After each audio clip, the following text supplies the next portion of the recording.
नमस्कार मंडळी. तर मी बनवलेली आहे इथं डाळबाटी. खूप छान अशी ही डाळबाटी होती. माझ्या चॅनलला जर तुम्ही नवीन असाल तर माझ्या चॅनलला सबस्क्राईब करा, लाईक करा आणि कमेंट पण करा आणि व्हिडिओ पूर्ण बघा प्लीज. तर त्याच्यासाठी इथं मी वरण करण्यासाठी इथं मी घेतलेली आहे अर्धी वाटी मुगाची डाळ, अर्धी वाटी तुरीची डाळ.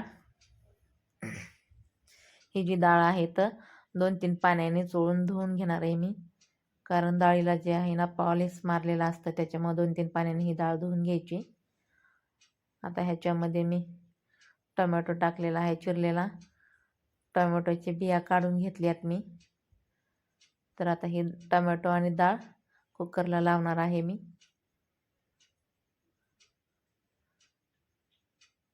तर आता ह्याच्यामध्ये पाणी टाकून घेते मी. तर आता ह्याच्यामध्ये मी हळद, मीठ आणि तेल टाकून घेणार आहे.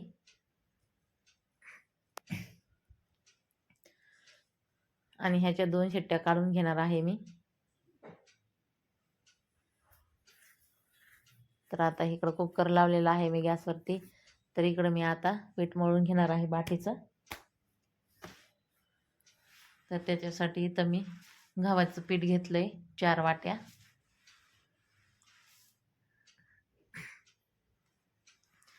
हे पीठ जे आहे तर छान असं चाळून घेते मी. आता माझं गव्हाचं पीठ चाळून झालेलं आहे. आता ह्याच्यामध्ये मी रवा घेणार आहे 2 वाट्या. 4 वाट्या गव्हाचं पीठ आणि 2 वाट्या रवा घेणार आहे. तर हा जो रवा आहे तर मी दळून आणलेला रवा आहे गव्हाचा. तुम्ही दुकानातलं पण घेऊ शकता. तर आता हा रवा आणि मी पीठ जे आहे ते छान असं मिक्स करून घेतलंय मी.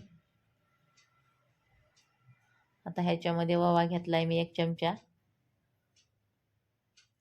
तर ओवा जो आहे तो हातावर चोळून असा टाकायचा, म्हणजे ह्याचा छान असा वास येतो ओव्याचा. तर आता ह्याच्यामध्ये मी 1 चमचे जिरे पण टाकून घेते.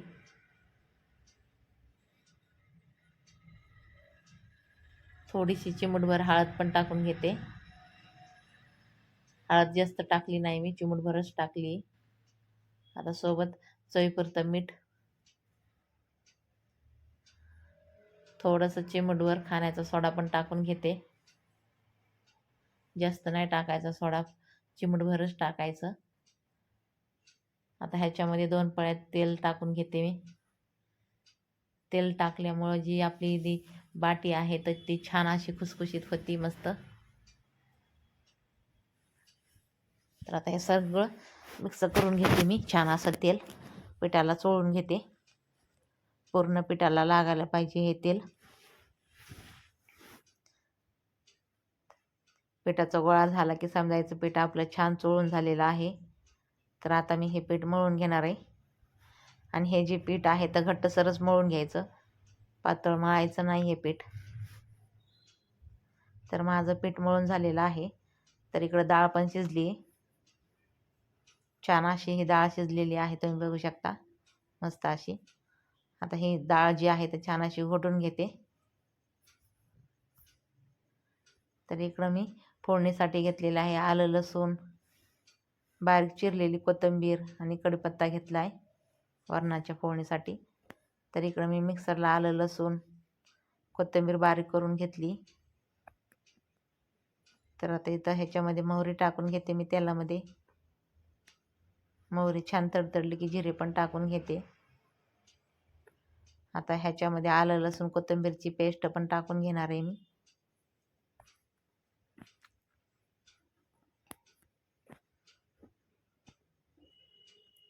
तर आता ह्याच्यामध्ये लगेचच थोडा कढीपत्ता पण टाकून घेते मी. कढीपत्ता टाकायचा विसरला होता मी अगोदर, आता टाकून घेणार आहे. तर आता कढीपत्ता पण टाकून घेतला मी. आता ही फोडणी जी आहे छान असं परतून घेते मी.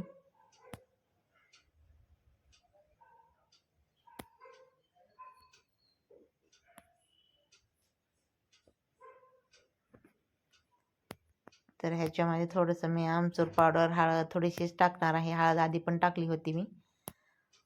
आता सोबतच लाल मिरची टाकणार आहे 1 चमचा. त्याच्यामध्ये गोडा मसाला पण टाकून घेतला आहे मी.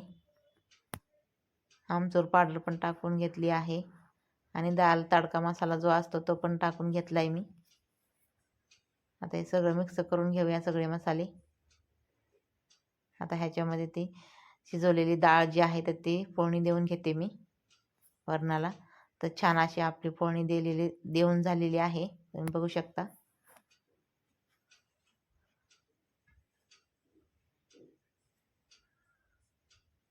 तर आता ह्याच्यामध्ये पाणी टाकून घेते मी जेवढं पाहिजे तेवढं. वरण जे आहे तर जास्त घट्ट करायचं नाही ह्याचं, कारण डाळ बाटीला जे वरण असतं तर थोडं पातळच लागतं. त्याच्यामुळे थोडं पातळच वरण केलं आहे मी. तर आपलं हे वरण छानपैकी वरणाला उकळी आलेली आहे. तर आता मी ह्याच्यावरती कोथिंबीर टाकून घेते मी बारीक चिरलेली. तर आपलं हे वरण जे आहे मस्त तयार झालेलं आहे एकदम.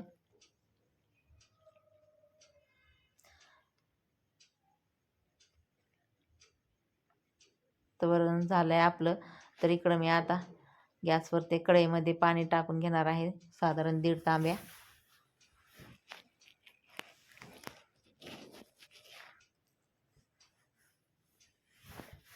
आता ह्याच्यावर ताट झाकून ठेवते मी. आता हे पिठाचे गोळे करून घेते मी.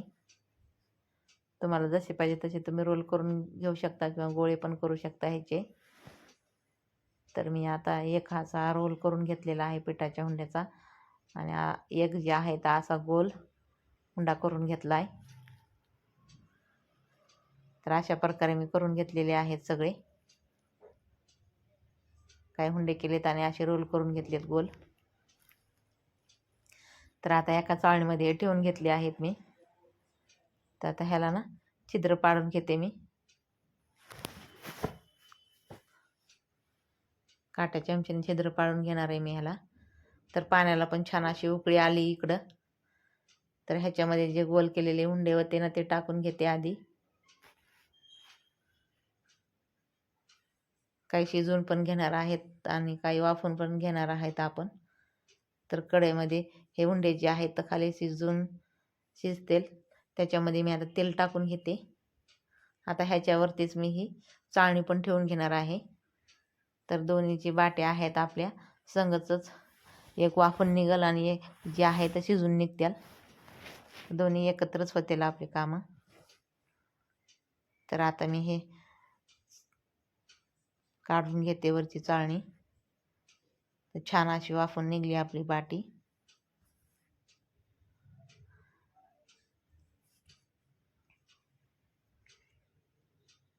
तर आता हे जे उंडे ठेवलेले होते ते पण छान शिजून असे वरी आलेले आहेत. वरी आलेत की समजायचं छान असे शिजलेले आहेत हे आपल्या बाट्या. एकदम मोकळ्या सुटसुटीत झालेल्या आहेत ह्या बाट्या पण पाण्यामधल्या. तर आता हे पण काढून घेते मी. आता हे थंड होण्यासाठी ठेवून देते. थंड झाल्यावरच आपल्याला ह्याला कट करायचं आहे. तर ह्या बाट्या ज्या आहेत त्या थंड झालेल्या आहेत. तर आपल्याला जसा आकार पाहिजे तसा आपण हे बाट्या कट करून घ्यायच्या.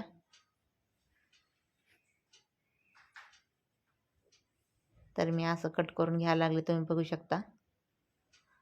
ह्याला आतून छान अशी जाळी पण आलेली आहे, तुम्ही बघू शकता.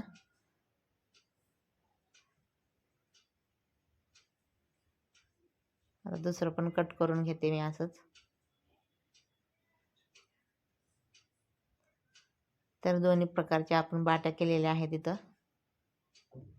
एक शिजवून आणि एक वाफून पण केलेलं आहे. तुम्हाला जसं वाटेल तसं तुम्ही करू शकता, वाफून किंवा शिजवून. दोन्ही प्रकारे केलं तरी चालते ह्या बाट्या. तर छान जाळी आलेली आहे ह्याला पण. तर आता इकडं कढई गॅसवरती ठेवलेली आहे, त्याच्यामध्ये तेल टाकून घेतले मी. तेल छान असं गरम झालेलं आहे. आता हे गॅसची फ्लेम जी आहे तर मिडियमच ठेवायची आपल्याला, कारण आपल्या ज्या बाट्या आहेत आतपर्यंत तळल्या गेल्या पाहिजेत म्हणून. नाही तर वरून तळल्या जातील आणि आतमध्ये कच्च्याच राहते ना आपल्या बाट्या. त्याच्यामुळे मंद गॅसवर ह्या बाट्या तळून घ्यायच्या.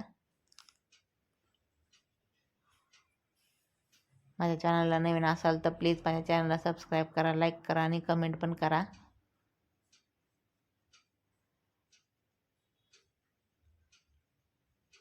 तर ह्या बाट्या ज्या आहेत त्या छान अशा तळून झालेल्या आहेत. तुम्ही बघू शकता मस्त मस्त सोनेरी रंग झालेला आहे या बाट्यांचा. एकदम छान झालेल्या आहेत ह्या बाट्या, खुसखुशीत मस्त. तर आता सगळ्या बाट्या ज्या आहेत असं तळून घेणार आहे मी.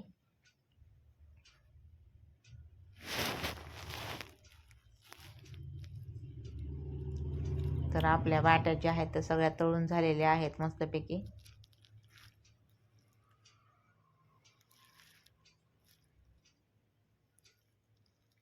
तुम्ही बघू शकता ही बाटी बघा किती खुसखुशीत आणि मस्त झालेली आहे. एकदम छान अशी, अजिबात तेलकट झालेल्या नाहीत आपल्या बाट्या ह्या. तर आपल्या ह्या बाट्या पण तयार झालेल्या आहेत आणि वरण पण तयार झालेलं आहे. तर आता मी ताटामध्ये बाट्या घेतलेल्या आहेत, वरण पण घेते आता.